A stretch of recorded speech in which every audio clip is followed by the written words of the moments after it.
அரியலூர் மைக்கேல்பட்டி என்பது அதிகமாக நெல் விளையும் பகுதி என்று குறிப்பிட்டுள்ள முதல்வர் அந்த கடிதத்தில், முதல்வர் இப்போ இருக்க முதல்வர், அந்த கடிதத்தில் வேளாண் பாதுகாப்பு சட்ட பிரிவுகளும் சுட்டிக்காட்டி புதிய திட்டங்கள் செயல்பாட்டை மேற்கொள்ளக்கூடாது என்றும் தெரிவித்துள்ளார். குறைந்த விலை, நிறைந்த தரம், தங்கள் தேவைகள் அனைத்தும் ஒரே இடத்தில். ஜெயச்சந்திரன். அப்ப யார் அக்னாலேஜ் பண்றது? இப்போ எங்க சட்டத்துக்கு திமுக அக்னாலேஜ் பண்ணது இல்ல. கரெக்டு, அவங்க சரியான பாதையில் சரியான வழியில் ஒரு டெல்டாவை பாதுகாக்கிற அடிப்படையில் அவங்க எடுத்த முடிவு தான் கரெக்டு. அந்த எடப்பாடியார் கொண்டு வந்த சட்டம் தான் கரெக்டுன்னு சொல்லிட்டு சொல்கிறதே யார்? தங்கம் தென்னரசு. அப்படி உண்மை நிலை இருக்க இன்றைக்கி ஐடிங்க வச்சு ஒரு பொதுமக்கள் மத்தியிலையும் அதே போன்று டெல்டா மாவட்ட விவசாயிகள் மத்தியிலையும் இது போன்ற ஒரு வயபிள்ஸ் பிரச்சாரம் இது எந்த விதத்திலும் எடுபட போவதில்லை. இப்போ 2 நாட்களுக்கு முன்பு நாடாளுமன்றத்தில் தற்போதைய வனம் மற்றும் சுற்றுச்சூழல் துறை அமைச்சர் பாதுகாக்கப்பட்ட வேளாண் மண்டலம் சார்பாக எந்த கடிதம் பெறவில்லை என்று தெரிவித்தார் என்ற செய்திகள் உலா வந்துள்ளன. இது உண்மைக்கு மாறான ஒரு செய்தி. இது எந்த நிலையிலும் இது ஏற்றுக்கொள்ள முடியாது. அந்த கடிதத்திலே என்ன சொல்லியிருக்குன்னா, இக்காலஜிக்கல் சென்சிட்டிவ் ஜோன். அந்த கடிதத்தில் அக்ரிகல்ச்சர் மென்ஷன் பண்ணல, இக்கோலாஜிக்கல் சென்சிட்டிவ் ஜோன் தான். இக்கோலாஜிக்கல் சென்சிட்டிவ் ஜோன்னா ஒரு பறவைகள் சரணாலயம், அதே போன்று சில அரிய வகை உயிரினங்கள் பாதுகாக்கப்படுறது. இதை தான் அந்த கடிதத்தில் மென்ஷன் பண்ணியிருக்காங்க. ஆனால் எவ்வளோ பாருங்கள், மக்களை குழப்பணும். இன்றைக்கி விவசாயிகள் ஒட்டுமொத்தமாக அனைத்து இந்திய அண்ணா திராவிட முன்னேற்ற கழகத்துக்கு அந்த எடப்பாடியார் பக்கம் இருக்கிறாங்க. அதை இன்றைக்கி பொறுக்க முடியல. வயிற்றெரிச்சல், நெஞ்செரிச்சல் ஸ்டாலினுக்கும் உதயநிதிக்கும் அவங்க சார்ந்தவங்களுக்கும். உடனே ஐடிவிங்க எடுத்தாங்க ட்விட்டரில், போடு இப்படி ஒரு நியூஸை. சரபங்க அந்த திட்டத்தை நிறைவேற்றினால விவசாயிகள் பாராட்டு விடனாங்க. ஜீர்ணிச்சிக்க முடியல. அதை திசை திருப்பணும். விவசாயிகள் ஒட்டுமொத்தமாக அனைத்து இந்திய அண்ணா திராவிட முன்னேற்ற கழகத்தின் பக்கம் அந்த எடப்பாடியார் பக்கத்தில் இன்றைக்கி உறுதுணையாக இருப்பது கண்ணை உறுத்துது. அல்ல, இந்த ஐடிவிங்க வச்சு ஒரு கோழைத்தனமாக, பிற்போக்குத்தனமாக ஒரு தவறான செய்தி இன்றைக்கி பரப்பிடப்பட்டிருக்காங்க. அப்போ நான் ஏற்கனவே சொன்ன மாதிரி என்ன உண்மை? இதில் டெல்டா மாவட்ட விவசாயிகளுடைய அந்த உரிமையை பறித்து பாலைவனமாக்கும் முயற்சியை எடுத்தது திமுக. ஆனால் அதை தடுத்தது அனைத்து இந்திய அண்ணா திராவிட முன்னேற்ற கழகம், அம்மாவுடைய அரசு, அந்த எடப்பாடியார். இதுதான் உண்மை நிலை.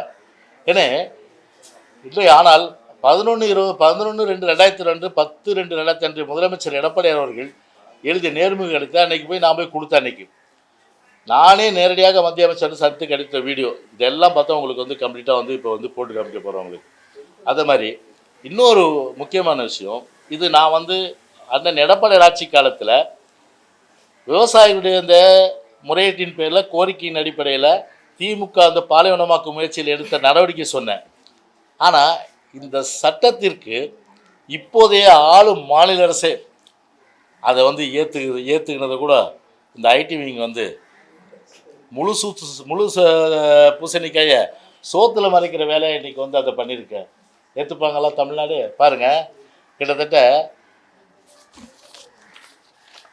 மத்திய அரசு பொறுத்தவரையில் இந்த இப்போது கரண்டில் புதியது ஒரு 3 சுரங்கங்கள், அதாவது சேத்தியாத்தோப்பு கிழக்கு, மைக்கேல்பட்டி, வடச்சேரி ஆகிய பகுதிகள் உள்ளது அறிந்து உடனே அங்கே சுரங்கம் தோண்டணும்னு சொல்லிட்டு மத்திய அரசு விரும்புது.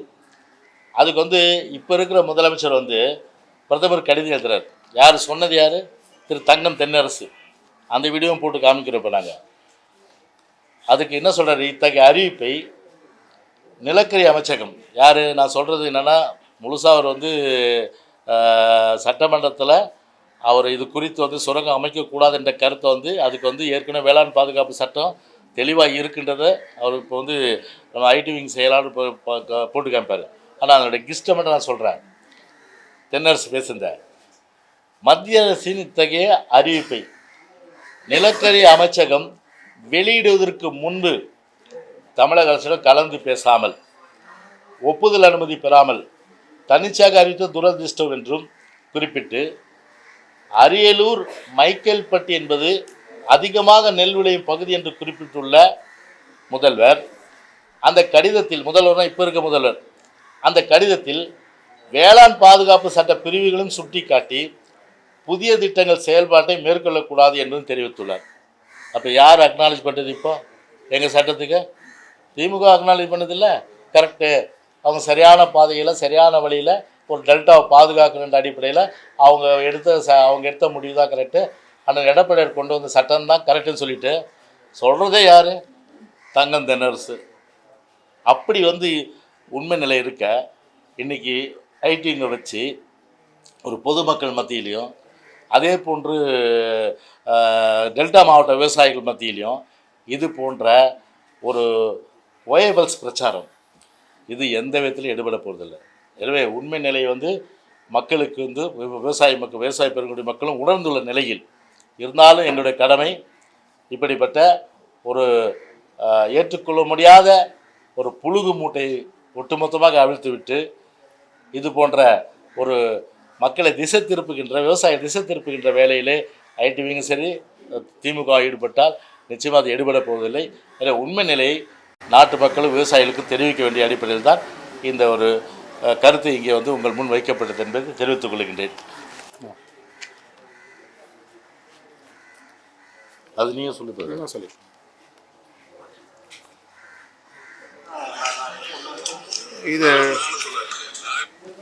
இது திரு டிஆர் பாலு அவர்கள் நேரடியாக ஒரு ஒப்புதல் வாக்குமூலம் கொடுக்கிறாரு, பாருங்க. சவுண்டு மேலே மேலே மேலே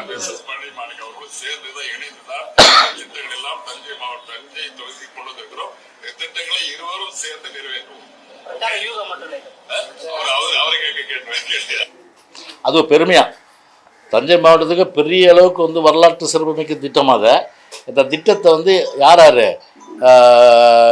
பழனி மாணிக்கமோ டிஆர் பாலும் 2 பேரும் சேர்ந்து நிறைவேற்றுன்னு சொல்லியிருக்காரு. போதுமா? அடுத்து அதன் அடிப்படையில் புரிந்துணர்வு ஒப்பந்தம் நேரடியாக அன்றைய துணை முதலமைச்சர் தொழில்துறை பொறுப்பு வகிக்கக்கூடிய அந்த அமைச்சராக இருந்த ஸ்டாலின் அவர்கள் புரிந்துணர்வு ஒப்பந்தத்துக்கு கையெழுத்து போறார்.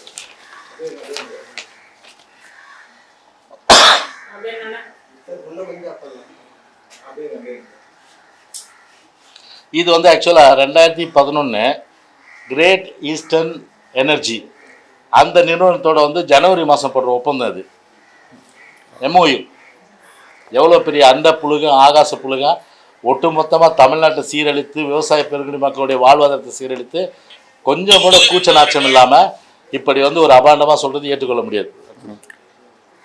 அது சார்ந்து எப்பயுமே அவங்க திட்டங்கள் நம்மளுடைய தமிழ்நாட்டுடைய வளங்களை கொடுக்கறதும் அதே மாதிரி கச்சத்தீவை தாரை வார்க்கிறதும் இது மாதிரி தாரை வார்த்துருவாங்க. அதை மீட்கிறது அம்மா ஆட்சியும் அண்ணன் எடப்பாடியாரும் தான் இருக்கிறதுனால அண்ணன் மீட்ட பிறகு அவர் சொல்கிற வார்த்தைகள் இங்கே சட்டமன்றத்தில் பதிவு செய்திருக்கக்கூடிய வார்த்தைகள். தலைவாசலில் நடந்த கால்நடை பூங்கா நிகழ்ச்சியில் தமிழ்நாட்டின் நெற்களஞ்சியமாக காவிரி டெல்டா பகுதி விவசாய நலனை கருத்தில் கொண்டும் தமிழ்நாட்டின் உணவு பாதுகாப்பினை உறுதிப்படுத்திடுவோம். காவிரி டெல்டா மாவட்டங்கள் மற்றும் சில டெல்டா பகுதிகளில் பாதுகாக்கப்பட்ட வேளாண் மண்டலமாக மாற்றப்படும் என்ற அறிவிப்பை நான் வெளியிட்டேன். அதோடு இல்லாமல் 10/2/2020 அன்றே, அதாவது அறிவிப்பின் மறுநாளே அறிவிப்பு தொடர்பாக இயற்றப்படும் சட்டத்திற்கு முழு ஒத்துழைப்பு அளிக்க வேண்டி மத்திய அரசுக்கு கடிதம் ஒன்றை எழுதினேன். மேலும் அதனை மூத்த அமைச்சர் திரு மாண்பு அமைச்சர் டி ஜெயக்குமார் அவர்கள் தலைமையில் ஒரு குழு நேரடியாக புதுதில்லி சென்று அதனை சம்பந்தப்பட்ட மத்திய அமைச்சரிடம் ஒப்படைக்கப்பட்டது. 10/2/2020 எழுதின கடிதம் முதலமைச்சர் எழுதின கடிதம், அன்றைய முதலமைச்சர் எழுதின கடிதம், அந்த எடப்பாடி எழுதின என் தலைமையில் ஒரு குழு மத்திய வேளாண் துறை அமைச்சர் திரு பிரகாஷ் அவரிடத்தில் நேரடியாக போய் கொடுத்தோம். எவிடன்ஸ் இருக்கு. அப்போ அடுத்தது கொடுப்போம். கடலூர் மாவட்டத்தில் மேற்கொள்ளப்பட்டு வரும் நிலக்கரி திட்டத்திற்கு தடை விதிக்கப்பட்டது. இது தற்போது உள்ள அரசாங்கம் இங்கே இது சார்ந்த விஷயங்கள் குறித்து கொடுத்திருக்கக்கூடிய பதில் சட்டமன்றத்தில் அமைச்சர் தங்கம் தென்னரசு தெரிவித்துள்ளார். சட்டப்பேரவையில் நிதிநிலை அறிக்கை மீதான விவாதத்தில் பேசிய விடுதலை சிறுத்தைகள் கட்சியின் சட்டமன்ற உறுப்பினர் சிந்தனை செல்வன், கடலூரில் நிலம் தோண்டினால் மாவட்டம் முழுவதும் அழிந்துவிடும் என்றும் NLC விரிவாக்கம் மாவட்டத்திற்கு அச்சுறுத்தலாக இருக்கும் என்றும் தெரிவித்தார். இதற்கு பதிலளித்து பேசிய அமைச்சர் தங்கம் தென்னரசு, கடலூர் மாவட்டம் சேத்தியாத்தோப்பு, வீராணம் மற்றும் பாளையங்கோட்டையில் நிலக்கரி திட்டம் மேற்கொள்ளப்பட்டதாகவும், பெரும் தாதுக்கள் நாட்டிலேயே எங்கு உள்ளது என்பது மத்திய அரசின் கொள்கை முடிவாக உள்ளதாகவும் கூறினார். மேலும் காவிரி டெல்டா பகுதி ஒரு பாதுகாக்கப்பட்ட வேளாண் மண்டலமாக அறிவிக்கப்பட்டுள்ளதாக கூறிய அவர், இந்த நிலத்தை பரிசோதனை அவரே சொல்றாரு பாருங்க, காவிரி டெல்டா மாவட்டங்கள் வந்து பாதுகாக்கப்பட்ட பகுதின்னு அவரே சொல்றாரு சட்டமன்றத்தில். விவசாய நிலங்களை ஒருபோதும் கையகப்படுத்த மாட்டோம் என்றும் குறிப்பிட்டார்.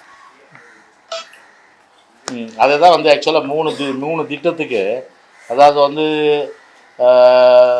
அரியலூர் மைக்கேல்பட்டி, அதே போன்று இது சேத்தியாத்தோப்பு, கிழக்கு, வடச்சேரி, இந்த மூணு வந்து சட்டமன்றத்தில் விவாதத்துக்கு வரும்போது இந்த சுரங்கம் தோன்றதுக்கு, அப்போ எங்கள் ஆட்சியில் அந்த எடப்பாடியார் கொண்டு வந்த சட்டமே போதுமானது, அதுவே பாதுகாப்புன்னு சொல்லிட்டு அவரே ஒப்புதல் வாக்குமூலம் கொடுத்துருக்காரு.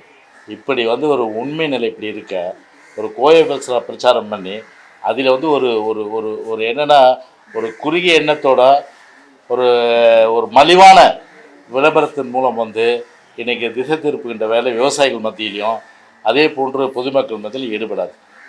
குறைந்த விலை, நிறைந்த தரம், தங்கள் தேவைகள் அனைத்தும் ஒரே இடத்தில். ஜெயச்சந்திரன்.